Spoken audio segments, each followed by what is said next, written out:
Music by Badal studio Saadat Ghazipur.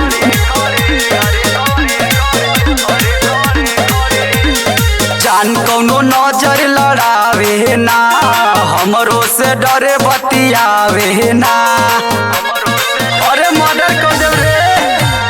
जान कौनो नजर लड़ावे ना, हमरो से डरे बतियावे ना। हम कांड करी बड़े बड़े, जानी हई हम पाला उधार दे मखाल मारी, गोली जे बोलियो के खड़े खड़े, अरे खड़े खड़े, अरे खड़े खड़े, अरे खड़े खड़े। हम कहाई ला पाला उधार दे मखाल, गोली मारम जे बोलियो के खड़े खड़े, अरे खड़े खड़े, अरे खड़े खड़े, अरे खड़े खड़े। Music by Badal studio Saadat Ghazipur.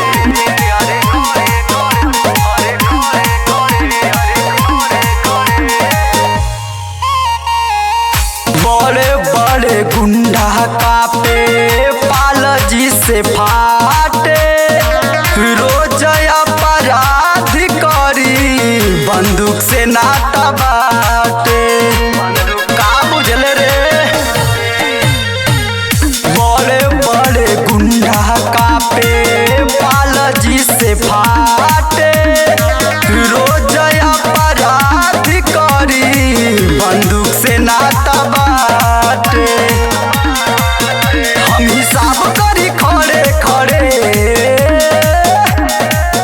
जानी हई हम पाला उधार दे मखाल मारी, गोली जे बोलियो के खड़े खड़े, अरे खड़े खड़े, अरे खड़े खड़े, अरे खड़े खड़े। हम कहाई ला पाला उधार दे मखाल, गोली मारम जे बोलियो के खड़े खड़े, अरे खड़े खड़े, अरे खड़े खड़े, अरे खड़े खड़े।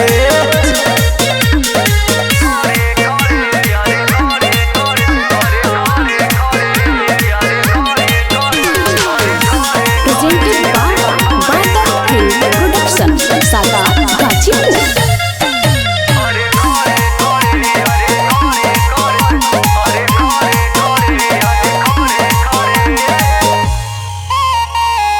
हमरे तजाती चवल खलबाली, विशाल पल के आगे कवन हजे बोली, अरे सुधर जो ना तो सुधार दे। हमरे तजाती चवल खलबाली, विशाल पल के आगे कवन हजे बोली, अरे बुझाइल रे। हमरा सोझा न केहू आटे, जानी हई हम पाला उधार दे मखाल मारी, गोली जे बोलियो के खड़े